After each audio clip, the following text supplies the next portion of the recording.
நீங்க பண்ற ஃபுட் பிசினஸ்ல நிறைய செலவு ஆகுதா? இன்ஃபினிட்டி ஃபுட் அகாடமில உணவு தொழிலை கத்துக்கிட்டு யாருக்கு வேண்டுமானாலும் ட்ரெயின் பண்ணலாம். சம்பளத்தை லட்சக்கணக்கில் மிச்சப்படுத்தலாம்.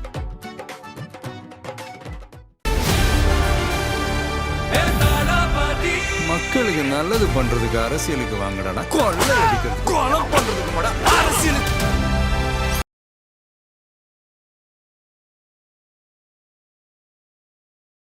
விஜய்க்கு மக்கள் ஒரு நடிகனை பார்க்குற மாதிரி பார்க்கல, தன் வீட்டில் ஒருத்தனை தான் பார்க்குறாங்க. தன் குடும்பத்தில் ஒருவனை, ஒரு மகனாக, ஒரு அண்ணனாக, ஒரு தம்பியாக, ஒரு உறவினராக இப்படி தான் பார்க்குறாங்க அவரை. அப்போ தன் குடும்பத்தில் ஒருத்தர் அவரை நேசிக்கிறாங்கன்றது நல்லாவே தெரியுது. அந்த கல நிலவரம் திமுகவுக்கு தெரியுது. அந்த இவ்வளோ அச்சம், இவ்வளோ பயத்துக்கு அதுதான் காரணம். அந்த கல நிலவரம் திமுகவுக்கு தெரியுது. இல்லை, இவரை ஒரு நடிகராக பார்க்கல யாருமே. அதை தாண்டி ஒரு வைப்ரேஷன் விஜய் கிட்ட இருக்குது. மக்களை தன் வசப்படுத்துகிற, இழுக்கிற அந்த வைப்ரேஷன் விஜய் கிட்ட இருக்குது. அதை பார்த்து தான் இவங்க பயப்படுறாங்க. எம்ஜிஆருக்கு பிறகு அந்த செல்வாக்கு விஜய் கிட்ட இருக்குது. அப்படின்னும் போது அது இயற்கையாக ஒரு பயம் இருக்குது. தேர்தல் கூட்டணி இல்லை அப்படின்றத விஜய் தெளிவுபடுத்திட்டாரு. மார்க்சிஸ்டை ரொம்ப குறைவா ஸ்டாலின் எடை போடுறாரு. எங்களை குறைவா எடை போட்டுட்டீங்களே, நாங்கள் யாருன்னு காட்டுறோம், எதை காட்டம் பார்க்கலாம். நீங்க சரணாகதி அடிமை, திமுகவின் அடிமைகள்.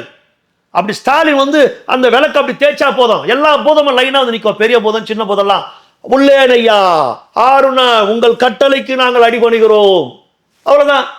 எல்லாம் பூதங்க. காங்கிரஸ், கம்யூனிஸ்ட், இந்த கம்யூனிஸ்ட் எல்லாம் அடிமைகள். புரியுதா? அவங்க எவ்வளவு திமுக அசிங்கம் பண்ணாலும் அவங்க காரி மூஞ்சா கூட இவங்க அங்கதான் நிற்பாங்க. ஒரு மத்திய ஆட்சி எதிர்க்கிறாரு, ஒரு மாநில ஆட்சி எதிர்க்கிறாரு. இவ்வளோ பெரிய உச்சத்தில் ஒரு மனிதர் சிபிஐக்கு போறாரு. கில்லாடி மாதிரி கையை காட்டின்னு சிரிச்சிக்கினே போறாரு. தனி பிளைட்ல சிரிச்சிக்கினே போறாரு. ஒரு அச்சம், ஒரு பயம் கிடையாது.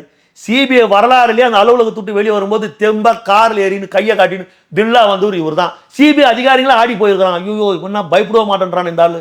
இந்த அண்ணன் சீரு, தாய்மாமன் சீரெல்லாம் உன்னோட சொந்த காசுல கொடு, அரசு இந்த பணத்துல நீ உன் சொந்த காசுல தான் புள்ளைய படிக்க வைக்கிறியா? பெத்த புள்ளைய ஊராந்தூட்டில் படிக்க வைக்கிற, இன்டர்நேஷனல் காலேஜில் ஸ்கூலில் போய் 25 லட்சம் ஃபீஸு, அவன் தொண்டைகிட்ட திரள் நிதி வாங்கி நீ கட்சி நடத்துற. உனக்கு என்னடா யோகிதை இருக்குது உனக்கு விஜய் பற்றி பேசுறதுக்கு? திரள் நிதி வாங்கி கட்சி நடத்துற, உன் சொந்த காசுல நீ கட்சி நடத்த விடுறா. நீ பெத்தல்ல, அந்த பெத்த புள்ளைக்கு ஊராந்தூட்டில் படிக்க வைக்கிற. உனக்கு அசிங்கமா கூசல உனக்கு உடம்பு, அடுத்தவங்க காசுல படிக்க வைக்கிறமேனு. அப்புறம் நீ போய் விஜய் பற்றி சொந்த காசை பற்றி பேசுற. தான் உழைச்சி சம்பாரிச்ச பணத்தில் தான் ஒரு பிளைட் எடுத்துக்கின்னு தனி பிளைட்ல அவர் போறாரு வராரு. இன்ன வரைக்கும் சொந்த பணத்தில் தான் கட்சி நடத்துறாரு. ஏதோ இப்போ கூட வடபழனியில் ஒரு மண்டபத்தை வித்துட்டு தான் சொல்றாங்க. இன்னொரு இடத்துல ஒரு பெரிய ஒரு பிளாட்டை ஒன்று வித்துட்டு தான் சொல்றாங்க. நீ திரள் நிதி வாங்கி கட்சி நடத்தினுக்கிற. இப்போ கூட தேர்தலில் திரள் நிதி கேட்குற. ஒரு 2 நாளைக்கு முன்ன கூட நீ எதுக்கு திரள் நிதி கேட்குற? அவ்வளோ திரள் நிதி உனக்கு வந்துருமா? ரெட்ரோலுக்ஸ் நேயர்களுக்கு வணக்கம். இன்றைய சிறப்பு நேர்காணலில் நம்முடன் இணைந்திருக்கிறார் அரசியல் விமர்சகர் திரு ஓட்டேரி ஜெயக்குமார் அவர்கள். வணக்கம் சார். வணக்கம் சார். தொடர்ந்து தாவேக்கா என்டிஏ கூட்டணிக்குள்ளே போயிடுவாருன்னு சொல்லி பேசிக்கிட்டே இருந்தாங்க. இப்போது அதுக்கு விஜய் அவர்களே ஒரு முற்றுப்புள்ளி வச்சுட்டாரு. அந்த இஃப்தார் நோன்பு விழாட்டில் மதவாத சக்திகளும் எதுக்குன்னு நம்ம கூட்டணி கிடையாது அப்படின்றத நம்ம தனிச்சு தான் நிற்க போகிறோம் அப்படின்றத ஒரு முற்றுப்புள்ளி வச்சுருக்காரு. இது எப்படி சொல்லலாம், எல்லாரும் சொல்லிட்டு இருந்தாங்க. நம்ம சிடிஆர் நிர்மல்குமார் அவர்கள்னு சொன்னாங்க, எல்லாருமே சொன்னாங்க யார் கூட கூட்டணி இல்லைன்றப்போ விஜயே தான் சொல்லணும் அப்படின்னு சொல்லிட்டு இருந்த நேரத்தில் அவர் ஓப்பனாகவே அந்த நோன்பு திறக்கிற அன்னைக்கு பேசிட்டார். இதை நம்ம எப்படி பார்க்கலாம் சார்? முதல்ல இல்லை, போன டெபிட்டில் நானே இங்கே சொல்லியிருக்கிறேன். ஆமாம், வாய்ப்பு கூட்டணிக்கு வாய்ப்பு நிச்சயமாக இருக்காது. ஒரு நாளும் அந்த தப்பு அவர் பண்ண மாட்டார். அவர் ஆரம்பத்துலேருந்து சொல்கிறாரு, தாமரை இலையில் தண்ணியே ஒட்டாது, தமிழ்நாட்டு மக்கள் எப்படி ஒட்டுவாங்கன்னு கேட்டிருக்கிறாரு. சரிங்களா? இவர் கூட்டணிக்கு போக மாட்டாருன்றது திமுகவுக்கும் தெரியும். தூங்குறன்னு எழுப்பலாம், தூங்குற மாதிரி நடிக்கிறவன்னு எழுப்ப முடியாது. இவர் ஏதோ ஒன்று பண்ணணும்னு அவங்க தொடர்ந்து அவங்க பண்ண பிரச்சாரம் தான் இதெல்லாம். இதுக்கு அவரே முற்றுப்புள்ளி விஜய் அவர்களே வச்சுட்டார். இது கூட்டணிக்கு வாய்ப்பு இல்லை, கூட்டணி கிடையாது. டே 1 நான் என்ன சொன்னனும் என் கொள்கை தெரியும், அதில் நான் உறுதியாக இருக்கிறேன். நம்ம தலைமையில் தான் ஆட்சி அமைக்க போகிறோம், கான்ஃபிடென்ட்டாக இருக்கிறோம், இதில் எந்த விதமான சந்தேகத்திற்கும் இடம் இல்லைன்னு சொல்லிட்டாரு. அது முடிஞ்சு போன கதை. புரியுதுங்களா? ஏன்னா எடப்பாடி சொல்கிறார் கூட்டணி இல்லைன்னு யாரும் அப்போ யாரும் ஒத்துக்க மாட்டேன்றான். காப்பீட்டியும் ஒன்றாவாதுன்னு அண்ணாமலை சொல்கிறார், அதை யாரும் ஒத்துக்கலை. நயனார் நாகேந்திரன் அலைட்ஸ் இல்லைன்றார், அதை யாரும் ஒத்துக்கலை. சரிங்களா? ஆனால் விஜயை அழைத்தார்களான அழைப்பு கொடுத்தாங்கல்ல. விஜய்க்கு அழைப்பு கொடுத்தாங்களா இல்லையா? விஜய்க்கு இந்த கூட்டணிக்கு வரணும்னு தமிழிசை சவுந்தரராஜன் அழைச்சாங்களா இல்லையா? நயனார் நாகேந்திரன் அழைச்சாரா இல்லையா? இன்னும் இருக்கிற பிஜேபியில் மற்ற தலைவர்கள் அழைச்சாங்களா இல்லையா? கொடி பறக்குது பாரு, பிள்ளையார் சொல்லி போட்டாச்சு அப்படின்னு எடப்பாடி ஒரு கூட்டத்தில் சொன்னாரா இல்லையா? விஜய் இந்த கூட்டணிக்கு வரணும்னு அதிமுக முக்கிய தலைவர்கள் அழைச்சாங்களா இல்லையா? விஜய் போல உடனே விஜய் யாரும் அழைக்கல அப்படின்ற ஒரு கதை இப்ப கலைப்பு விடுறாங்க. விஜய் போல விஜய்க்காக காத்திருந்தவர்கள் ஏராளம். விஜய் போல. விஜய் வந்து தெளிவாக இருக்கிறாரு. அவர் தான் சொல்கிறாரு, நான் அரசியலுக்கு வந்த நாளில் இருந்து வதந்திகளை பயங்கரமாக பரப்புகிறாங்க. எல்லாத்துக்கும் பதில் சொல்ல முடியாதுங்க. நீ ஏதாவது ஒன்று நீ திமிரட்டு அரிப்பட்டு அதான் பேசிக்கினா இருந்தால் எல்லாத்துக்கும் பதில் சொல்லணுமா? நீயா ஒரு கற்பனை பண்ணிக்கணும், நீயா ஒன்று யோசனை பண்ணியிருந்தா எல்லாத்துக்கும் எனக்கு விளக்கம் கொடுன்னு அதுவா எனக்கு வேலை? நான் சொல்லிட்டேன் இல்லைன்னு, அப்புறம் பிடிச்சின்னு தொல்லை கொடுத்தா சொல்ல பார்க்கலாம்னா இன்னும் அப்போ வேணும்னு திமிரு தானது.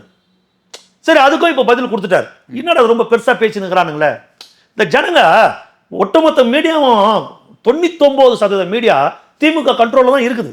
அவங்க சொல்கிற செய்தி தான் மக்கள் பார்க்குறாங்க. அப்போது இந்த மக்களையே குழப்புறாங்க. அப்போ வேற வழி இல்லை. அவரே சொல்லிட்டாரு கூட்டணி இல்லைன்ட்டாரு. அது முடிஞ்சு போன கதை. என்டிஏவோடு கூட்டணி கிடையாது. விஜய் தான் தனித்து களம் காண போகிறார். 234 தொகுதியிலும் வேட்பாளர் அறிவிக்க போகிறாங்க. சரிங்களா? அவர் தான் ஆட்சி அமைக்க போகிறாரு. கருத்து கணிப்பெல்லாம் அப்படி தான் வருது. அவருக்கான வெற்றி வாய்ப்பு ரொம்ப அதிகமாக தான் இருக்குது. அவர் அப்படி தான் வருது. மக்கள் ஓட்டு போட தான் போகிறாங்க. உடனே 234 தொகுதியில் நிற்கிறதுக்கு விஜய்க்கு ஆளுக்குதா? அதை பற்றி உனக்கு என்ன கவலை? உனக்கு என்ன பிரச்சனை? நீ ஏன் கவலைப்படுற? ஐயோ ஆடு நனிதன் ஓனாய் அழுகுற மாதிரி உனக்கு என்ன பிரச்சனை? ஒரு கட்சி ஆரம்பிச்சவர், ஒரு உச்ச மனிதராக இருந்து, ஒரு சினிமா திரையுலகத்தில் இப்பேற்பட்ட உச்ச இடத்துல இருந்தவர், அதை விட்டுட்டு ஒரு கட்சி ஆரம்பிச்சு லட்சக்கணக்கான மக்களை திரட்டி கூட்டம் போட்டு அவ்வளோத்தையும் செஞ்சுக்கின்னு வர அவருக்கு ஒரு 234 தொகுதி வேட்பாளர்களை ரெடி பண்ணணும்னு தெரியாதா? அவங்களுக்கு பணம் யார் செலவு பண்ணுவாங்க? நீ கொடு. உன்னை யாரும் கேட்டாங்களா பணத்தை? இதை ஏதோ ஒன்று பேசணும்னு பேசினுக்கிறாங்க சார் அவர் மேலே. அதாவது விஜய்க்கு இருக்கிற அபரிதமான மக்கள் செல்வாக்கு, புரியுதுங்களா? அதை வந்து எப்படி நம்ம பண்ணலாம், எப்படி செய்யலாம்னு இவங்களுக்கு புரியலை. இவரை வந்து மோத முடியல. இவர்கிட்ட மோத முடியாது. இப்படி கொல்லைப்புற வழிமாக ஏதாச்சும் குழப்புறாங்க. ஆனால் இது எதுவுமே இனியும் குழப்புவாங்க. இனி வருங்காலங்களில் இந்த தேர்தல் வரையில் இன்னும் குழப்புவாங்க. இன்னும் பல புரளைகள் வரும், பல வதந்திகள் வரும். மக்கள் இதை எதையும் நம்பக்கூடாது. புரியுதுங்களா? தெளிவாக இருக்கணும், ஏமாறக்கூடாது. இவங்க விரிக்கிற இந்த வலையில மக்கள் சிக்கிடக்கூடாது.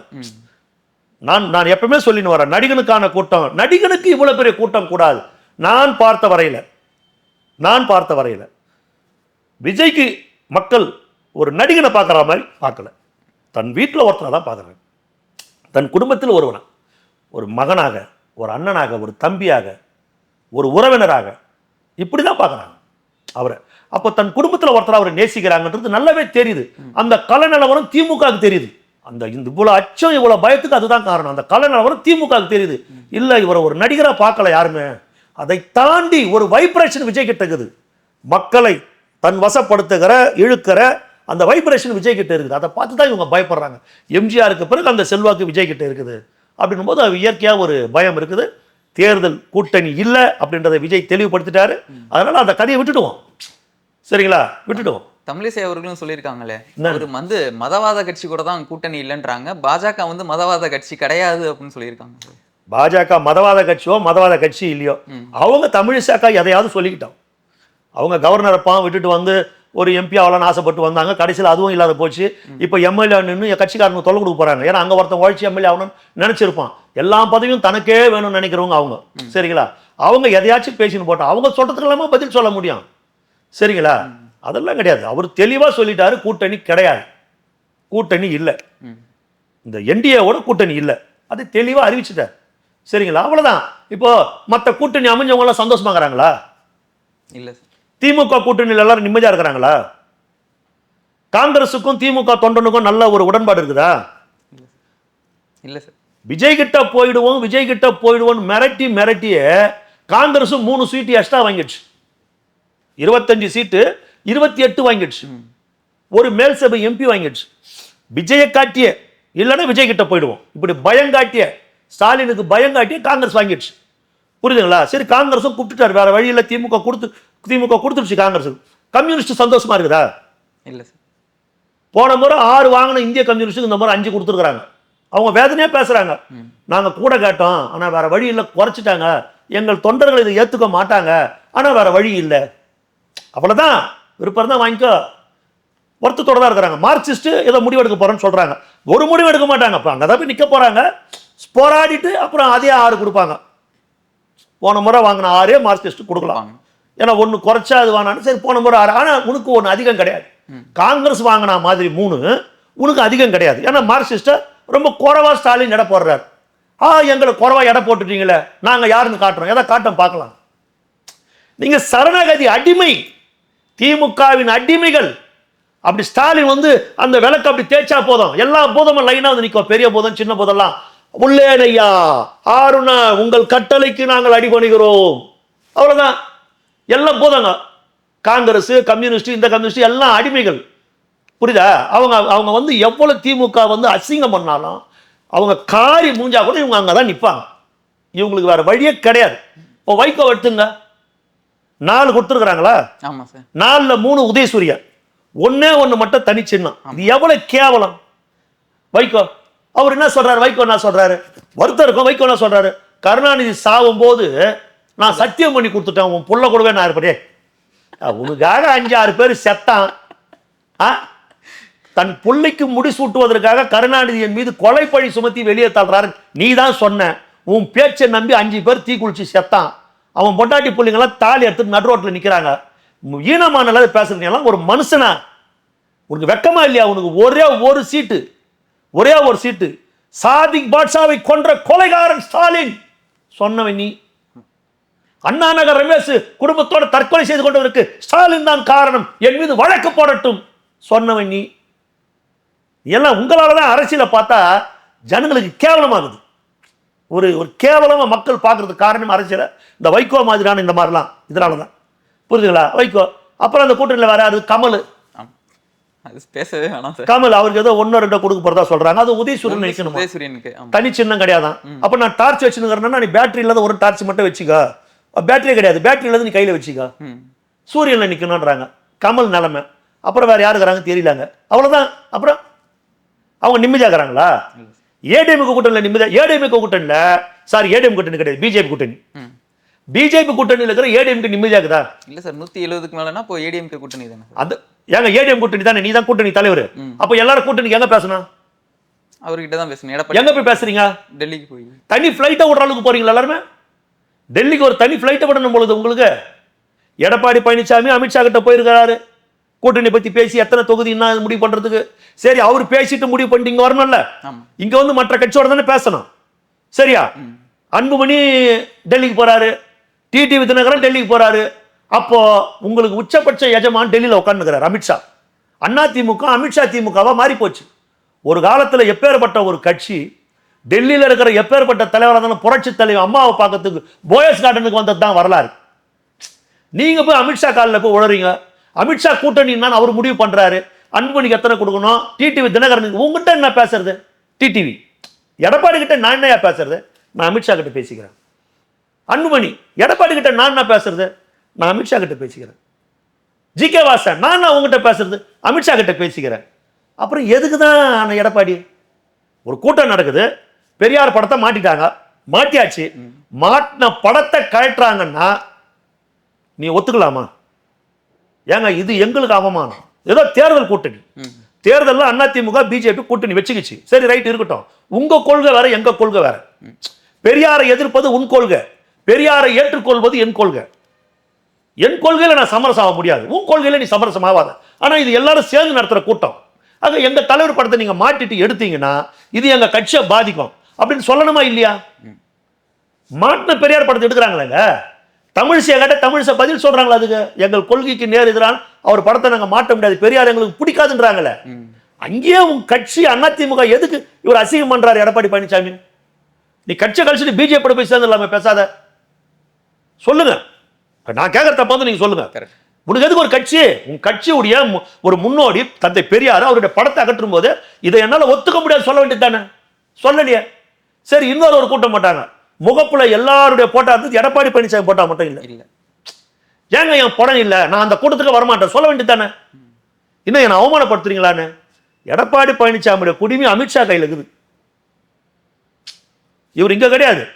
இந்த மந்திரவாதிகள்லாம் அந்த உயிரை வந்து எதனா ஒரு கிளியில 7 கடலுக்கு தாண்டி வச்சுருப்பாங்க பாரு, அது ஜடி இழுத்தா இங்க ஒரு வலிக்கும், அங்க கையை வலிச்சா இங்க நோவும். அந்த மாதிரி அமித்ஷா கிட்ட இருக்குது எடப்பாடியுடைய பொம்மை. இவர் எதனா வெறுப்பாத்தினா அங்க பிடிச்சி காதை பிடிச்சி திருப்பாரு, திருப்பினா இங்க எடப்பாடி வலிக்கும், ஐயோ தோ ஓடியாரன். ஸ்டாலின் கிட்ட அந்த விளக்கு இருக்கிற மாதிரி, இந்த பூதகம் நிக்கிற மாதிரி இந்த பொம்மை அங்க இருக்குது, எடப்பாடி பொம்மை அமித்ஷா கிட்ட இருக்குது. அவர் காதை பிடிச்சி திருவுறாரு, விரல பிடிச்சி ஓடிக்கிறாரு. இவங்கெல்லாம் தாங்க விஜய் விமர்சனம் பண்றாங்க. அவர் சிங்கமா தனியா இருக்கிறாருங்க, இவங்க தான் விஜய் விமர்சிக்கிறாங்க. அவர் சிங்கமா தனியா தில்லா, இவ்வளவு பெரிய கிரௌடு, ஏங்க சிபிஐ வரலாறுலையே ஏங்க ஒரு போலீஸில் ஒரு கம்ப்ளைண்ட் நம்ம லோக்கல் போலீஸ் ஸ்டேஷனில் வந்துட்டால அப்படியே கதறிக்கின்னு ஒதுறிந்தாங்க ஸ்டேஷனுக்கு போவான் எல்லாருமே. ஐயோ என் மேலே புகார் வந்துடுச்சு, எனக்கு பயமாகுது, என்ன முடிவு இன்ஸ்பெக்டர் எடுப்பான்னு தெரியல அப்படின்னு. ஒரு மத்திய ஆட்சி எதிர்க்கிறாரு, ஒரு மாநில ஆட்சி எதிர்க்கிறாரு, இவ்வளோ பெரிய உச்சத்தில் ஒரு மனிதர் சிபிஐக்கு போகிறாரு, கில்லாடி மாதிரி கையை காட்டின்னு சிரிச்சிக்கினே போகிறார், தனி பிளைட்டில் சிரிச்சிக்கினே போகிறாரு. ஒரு அச்சம் ஒரு பயம் கிடையாது. சிபிஐ வரலாறுலேயே அந்த அலுவலகத்தை விட்டு வெளியே வரும்போது தெம்பா காரில் ஏறின்னு கையை காட்டின்னு தில்லா வந்தவர் இவர் தான். சிபிஐ அதிகாரிகளாம் ஆடி போயிருக்கிறாங்க. ஐயோ என்ன பயப்பட மாட்டேன்றான் இந்த ஆளு. பயமே இல்லைங்க விஜய்க்கு, பயமே கிடையாது, தில்லா வராருங்க. அப்புறம் என்ன எல்லாம் மிரண்டு போயிட்டான்ல, சிரிச்சிக்கின்னு வர முடியுமா, கையை காட்டிக்கின்னு முடிஞ்சிடுச்சு, என்டிஏ கூட்டணி கன்ஃபார்ம். அதனால தான் இவ்வளோ தைரியமா வராரு. வந்து சொல்றாரு, ஏய் உங்களை பைத்தியமாடா, உங்களுக்கு என்டிஏ கூட்டணி இல்லடா. அப்புறம் அப்ப தெரியுதா அப்ப தில்லா வந்தாருன்னு, என்டிஏ கூட்டணி இல்லைன்னு சொல்லிட்டு தில்லாரு வந்தார் பாரு, கெத்து. அப்புறம் அப்பேற்பட்ட ஆள்கிட்ட தான் இந்த மாநிலத்தை கொடுக்கணும். ஒரு சிங்கநிக தலைவனாக, ஒரு ஆண்மை மிக்க தலைவனாக, ஆளுமை மிக்க தலைவனாக இருக்கிற விஜய் கிட்ட தான் ஒப்படைக்கணும். அவர் தான் எலெக்ஷன்ல நிக்க மாட்டாராமே. யார் நிக்க மாட்டாரு? விஜய் அவர்கள் வந்து நிக்க மாட்டாங்களா? யார் சொன்னது? அதுக்குள்ள அரெஸ்ட் பண்ணிடுவாங்களாம். அரெஸ்ட் பண்ணிட்டோம் சார், பார்க்கலாம். சார்ஜ் ஷீட் போட்டுருவாங்களா சார்? போடட்டும், நீ போட்டு பாரு. கரூர் கூட்ட நெரிசல்ல வந்து ஷூட் பண்ணிருக்காங்களா சார்? ஜனநாயகன் படம் வந்து ஷூட் பண்ணிருக்காங்க. ஏங்க நீ 1000 சொல்லுங்க, நீங்க கூட சொன்ன அந்த விஷயத்த வந்து இன்னைக்கு ஊடகத்துலலாம் பரவி நிற்குது. அந்த சவுக்கு சங்கர் நான் வந்து ஏடிஎம் கூட அடிமை, சரியா? வானா நம்ம அவரை பற்றி பர்சனலாக பேசல, ஏடிஎம் கூட அடிமை. நீ வாயம் பார்க்கலாம். இன்னைக்கு காலையில் கூட நான் முரசொலி பத்திரிக்கை படித்தேன். அவங்க தான் முதல்ல இந்த செய்தியை சொல்லணும், இந்த மாதிரி கரூரை ஷூட்டிங் எடுத்தாங்கன்னு. முரசொலியில் ஒரு வரி கூட இல்லையே. முரசொலியில் இன்னைக்கு எழுதின கட்டுரை கூட நான் படிச்சேன். எடப்பாடி ஆட்சியில் என்னென்ன அலங்கோலம் அதுதான் கட்டுரை எழுதிருக்கிறான் இன்னைக்கு காலையில். நீங்க சொன்ன செய்தியே இல்லையே, புரியுதுங்களா? ஏங்க ஒரு ஷூட்டிங் எடுத்தாங்கன்னா எல்லாம் ஜனங்களும் எப்படி நில்லுங்க, அப்படியே நில்லுங்க சொன்னாங்களா? ஒரு 4 கேமரா வைக்கிற மாதிரி அவன் ஒரு 4 கேமரா எங்கன்னா வச்சிருப்பான். வச்சானா எனக்கு தெரியாது, வச்சிருப்பான். அதில் என்ன எனக்கு ஒன்றும் புரியல. எதனா ஒன்று ஜனங்க கிட்ட கொண்டு போய் எதையாவது குழப்பணும் எனக்கு ஒன்றும் புரியல. சொல்லு, அவர் சொன்னாரா ஷூட்டிங் ஷார்ட் இப்போ போட்டு கீழே போட்டால மாரிங்க டெலீட் பண்ண போயிருக்காங்க சார். அந்த ஃபுட்டேஜ்லாம் இவங்க எடுத்துட்டாங்க சார். அது ஒரிஜினலா சொல்லட்டும் சார். இதெல்லாம் சும்மா, இதெல்லாம் பொருளி, இது எல்லாம் பொருளி, மக்களை குழப்புற வேலை சார். இதெல்லாம் மக்களை குழப்புற வேலை. கடைசியில் பார்த்தீங்கன்னா உண்மை அப்படி ஒரு செய்தியே இருக்காது. அங்கே யாருமே எதுவுமே செஞ்சிருக்க மாட்டாங்க. டெலிட் பண்ண போனாலும் சிபிஐ அறிவிச்சிருக்குதா? ஃபுட்டேஜே இவங்க கையில் இருக்குது சார். சிபிஐ அறிவிச்சிருக்குதா? இல்லை. அப்புறம் இதெல்லாம் யார் சொன்னது உங்களுக்கு? புரியுதுங்களா? இதெல்லாம் சும்மா சார், இதெல்லாம் பொருளி. தேர்தலில் மக்களை வந்து தசை திருப்ப பொருள். இதெல்லாம் உண்மை கிடையாது. இந்த மக்கள் யாரும் நம்ப மாட்டாங்க. சிபிஐ சார்ஜ் ஷீட்ல சொல்லட்டும். சிபிஐ சொல்லிட்டாலும் அது உண்மை கிடையாது. அதுக்கு மேல நீதிமன்றம் இருக்குது, அதையும் சொல்றேன். புரியுதுங்களா? அவன் போடட்டும். நீ விஜயை தொட்டு பாரு, கைது செஞ்சு பாரு, நீ என்ன நடக்குதுன்னு பாரு. விஜய் மேல எந்த நடவடிக்கை எடுக்கலன்னா விஜய் வந்து ஒரு 140 150 சீட்டை பிடிப்பாரு. நீ விஜய வந்து நீ தொட்டு கைது பண்ண நிலைமைக்கு போனா அந்த கூட்டணி 210 தொகுதி பிடிக்கும். மக்கள் எழுச்சி அப்புறம் தாங்க முடியாது. புரியுதா? நீ 7 மணிக்கு தான் பூத்து திறப்ப, எல்லாம் 4 மணிக்கு வந்து லைன் பிடிச்சிடுவான் யாரும் உள்ள ஓட்டு போறதுக்கு. இந்த 5000 10,000 பணம் கொடுத்தா கியூல நிக்கிற மாதிரி ஜனங்க 4 மணிக்கெல்லாம் படுத்துருவான். கேட்டை திறந்த உடனே உள்ள போயிடுவான் ஓட்டு போறதுக்கு. நீங்க அவருக்கு அதிகமான செல்வாக்கு இருக்குதுங்க, நீங்க அவரெல்லாம் தொட முடியாதுங்க, ரொம்ப கஷ்டமாயிடும்.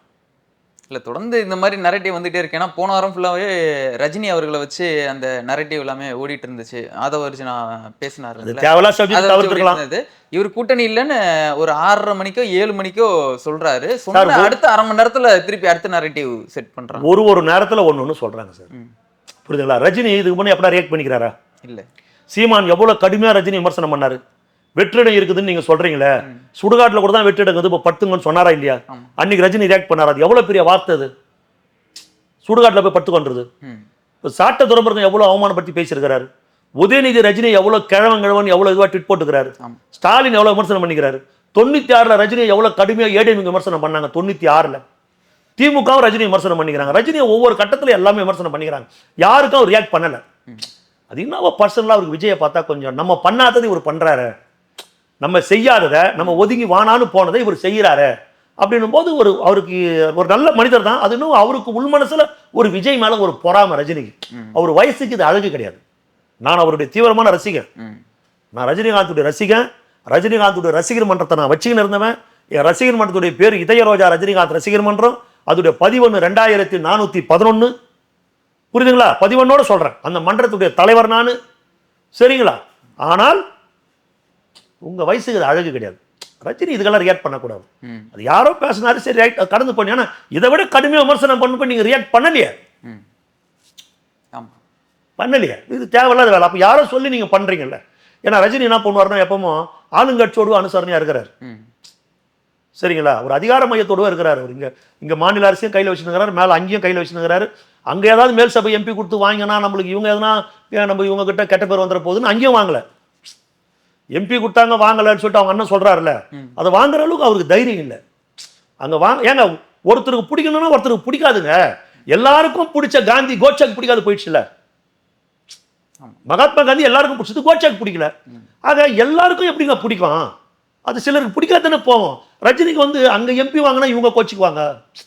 அந்த பதவியே வானார், கவர்னர் பதவி வானார்னா யாருடைய எதிர்ப்பும் எனக்கு வானா, நான் என் வேலையை பார்க்குறேன், நான் சம்பாதிக்கிறேன். இது ரஜினியுடைய கேரக்டர். ஆனா அதுக்காக ரசிகர்களை இப்படி அவர் இறக்கிருக்க கூடாது.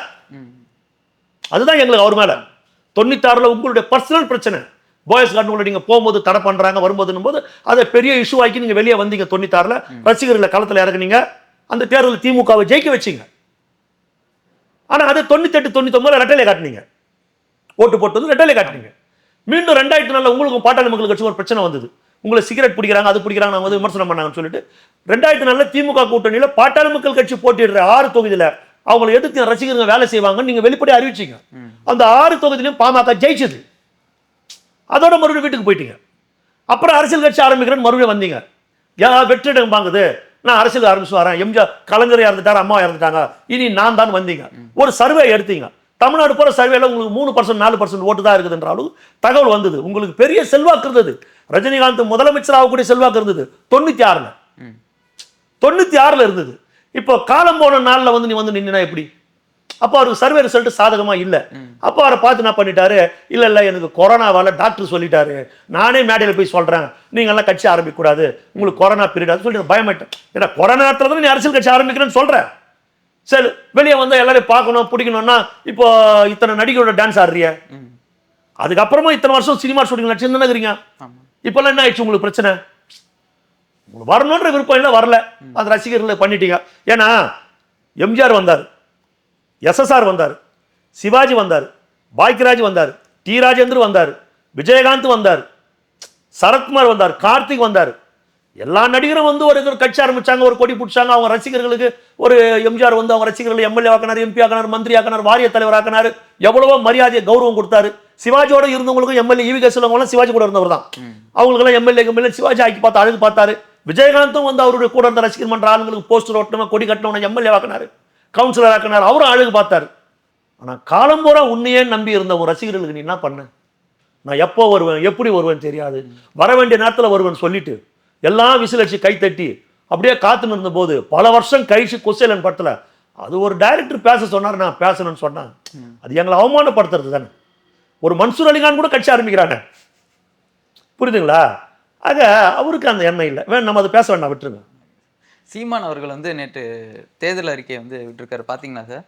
மாடு மேய்க்கிறவங்களாம் கூட அரசு ஊழியர், அவர் அன்பான சர்வாதிகாரம், அன்பான சர்வாதிகாரம். நல்லா ஒரு மாடு ஒரு ஆடு வந்து நல்லா பூவெல்லாம் போட்டு மாலெல்லாம் போட்டு மஞ்சள்லாம் பூசி குங்கெல்லாம் வச்சு ஆடை அன்பாக வெட்டுறது, அதுதான் அன்பான சர்வாதிகாரம். நான் உன்னை ஈத்துட்டு போய் வெட்டினேன், உன்னை எவ்வளோ அழகாக மரியாதை பண்ணிட்டு போய் வெட்டுறேன். சிரிச்சிங்கன்னா வாங்கடா தம்பி, ஏய் வெட்டி போடுங்கடா, எவ்வளோ அன்பா சொல்கிறேன் உன்னை வெட்டி போட சொல்லி, புரியுதுங்களா? நடக்காத ஒன்று ஏதோ அவர் பாட்டாளி மக்கள் கட்சி ஒரு தேர்தல் அறிக்கை விடுவாங்க இப்போ மாதிரி அறிக்கைன்னு, அந்த மாதிரி நடக்காத ஒன்று சீமான் தேர்தல் அறிக்கைலாம் பேசி நேரம் தள்ளணுமா? இல்லை சார், அதில் வேறு சொல்லியிருக்காரு விஜய் அவர்கள் சொன்னதில் வந்து இந்த அண்ணன் சீரு தாய்மாமன் சீரெல்லாம் உன்னோட சொந்த காசுல கொடு, அரசு இந்த பணத்தில் வந்து நீ உன் சொந்த காசுல தான் புள்ளைய படிக்க வைக்கிறியா?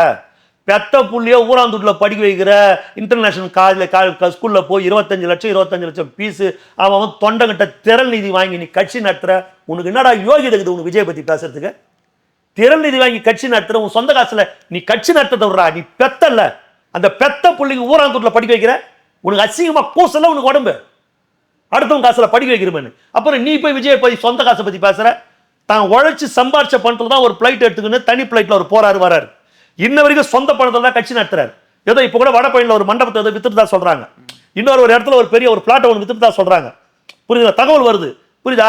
சொந்த பணத்தை தான் வாங்கி சேர்த்த சொத்தை, சம்பாரிச்சு சேர்த்த சொத்தை வித்து கட்சி நடத்துறாரு. புரியுதா? அவர் உயர்ந்த மனிதர் தான். நீ திறன் நிதி வாங்கி கட்சி நடத்தின இப்போ கூட தேர்தலில் திறன் நிதி கேட்குற.